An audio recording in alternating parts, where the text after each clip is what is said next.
Hello and welcome to the Villa Park podcast. It's me, Rich, and I'm back with your bite-sized preview for Aston Villa against Brighton and Hove Albion, which kicks off on Sunday at 4:30.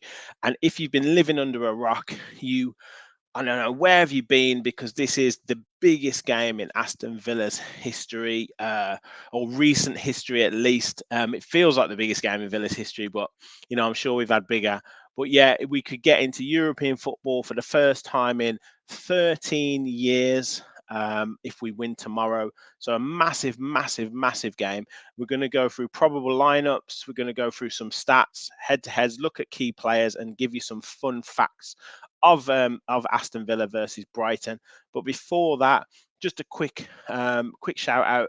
Please do hit that like button, hit that subscribe button. Help us get to 1,500. We are 11 away from 1,500. So if you could do that before tomorrow, if we could achieve that before tomorrow, that would be amazing.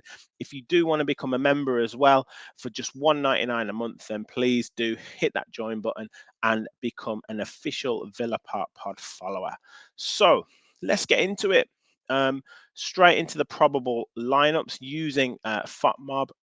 So they have us at, obviously, Alex Moreno, um, a massive blow for us, out for a few months, potentially going to miss the start of next season. But the benefit is we've got an able deputy, or a competitor in Luca Dean. So Martinez is going to be in goal according to this, with Luca Dean at left back, Matty Cash right back, and Tyrone Mings and Ezri Konsa at centre back. So no real no real weakness. Maybe a slight lack of a slight difference in pace up and down that left hand side. But Luca Dean's got a lot of qualities, so I'm sure he will be able to put in a great performance. The midfield of McGinn, Kamara, Louise, and Ramsey, with Buendia supporting Watkins up top. Now, as if you checked out our live show last night, which was great fun, so please do check that out.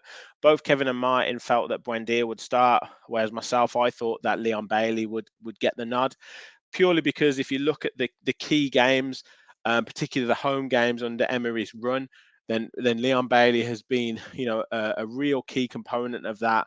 Of the goals, or the either scoring or assisting, particularly early on in the game. So I do think he could be a real weapon for us, particularly early on in the game. So for me, I would start Bailey, but both of those guys and here looking like Buendia. But you let us know in the comments what your thoughts are, because I think that's the position for debate.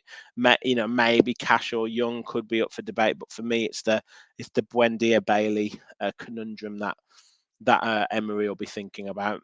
For Brighton, they've got Steele in goal, Veltman at right back, Estepinian at left back, and Dunk and Webster in at centre back.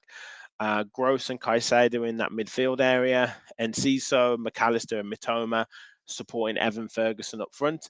Now, obviously, Brighton have made quite a few changes of late, so Welbeck could easily come in. Buenanote could easily come in. Levi Colwell could easily come in. So, Brighton, we know that whatever team they play, they will play some excellent football. Looking at injuries, obviously, I covered Moreno before there.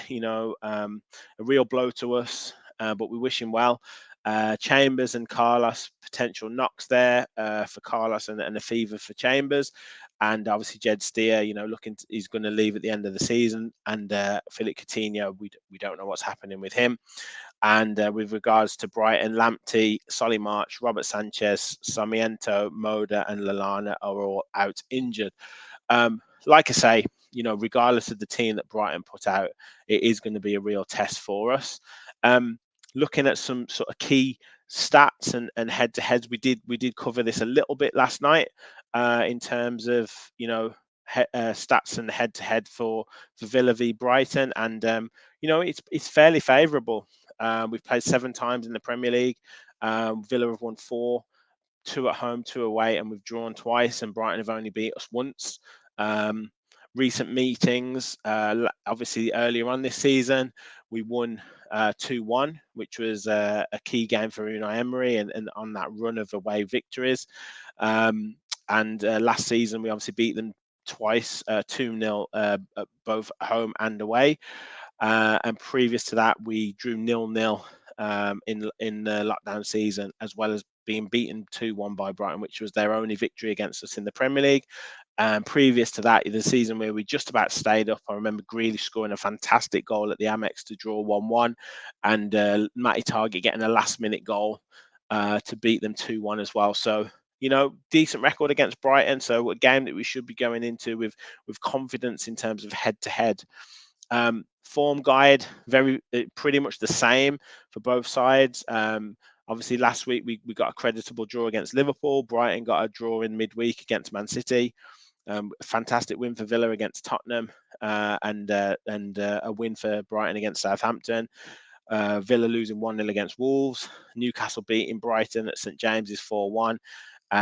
Which followed an excellent 3-0 victory for Brighton against Arsenal, and Villa losing 1-0 against Man United, which was a bit of a disappointing performance. Both those 1-0 defeats against Man United and Wolves, and you do think if we'd have picked up a point or a victory in one of those games, would have been a hugely different story. But we are where we are.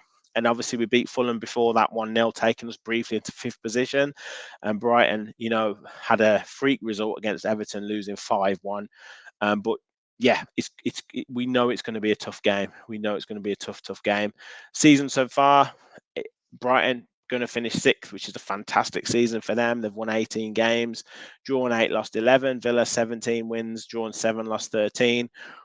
Brighton do score goals, so they've scored at least almost 2 goals per game, but they do concede. Villa's got slightly better average goals conceded per match. Both teams have kept 12 clean sheets, and Brighton do create quite a few chances with 2.05 chances created per match.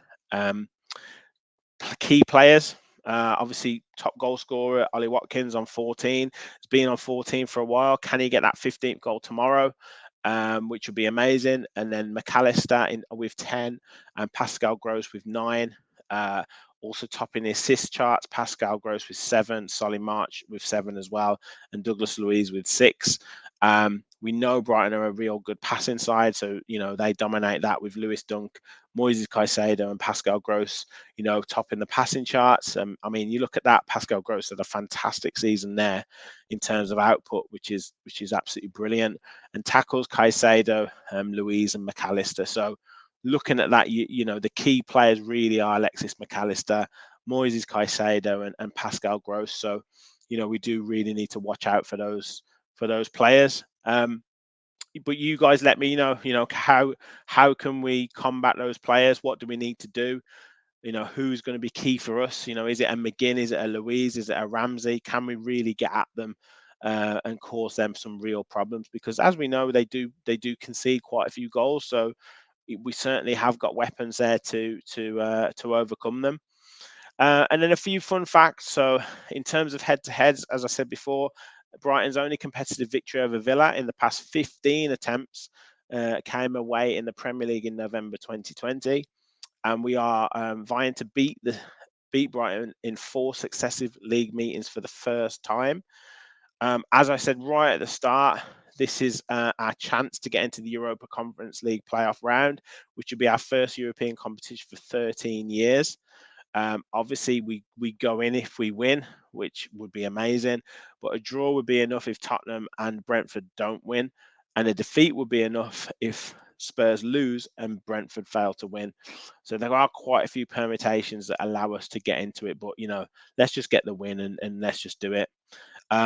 We could also equal the club Premier League record of 7 consecutive home victories, which was last done from December 1992 to February 93.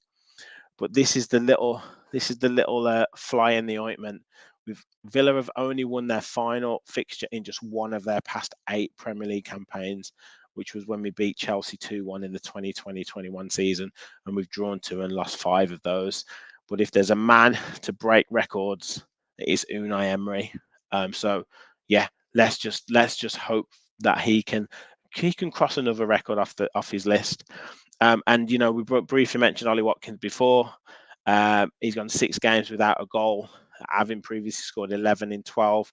He needs just one goal to become the first Villa player to reach 15 in a top flight season since Christian Benteke over a decade ago. So, all the best to Ollie Watkins. Let's hope he gets that 15th. I've predicted a 3-1 victory with Watkins to get 2. Let me know in the comments what your thoughts are on the score and the scorers. But look, we just need the win. By hook or by crook, let's get the win. Let's get into Europe. Think of the signings we can make. Think of the buzz around the club. The run that we've been on. We deserve it. We've look at the difference of where Spurs were in the league to where we were in the league when Unai Emery's come in. Since Unai Emery's come in, and we've turned it around. So look, we deserve it. If you go into the game, be positive, be loud, and be proud, and let's hope. Let's push Villa over the line to get that victory. That's it for the bite-sized preview. As I said before, hit that like button and hit that subscribe button. Help us get to 1,500 subscribers. Thank you for all of your support over this season. We are going to be back with a hopefully a joyous match reaction show tomorrow, which will be Sunday after the game. But please, as always, remember, you're the Villa. Bye.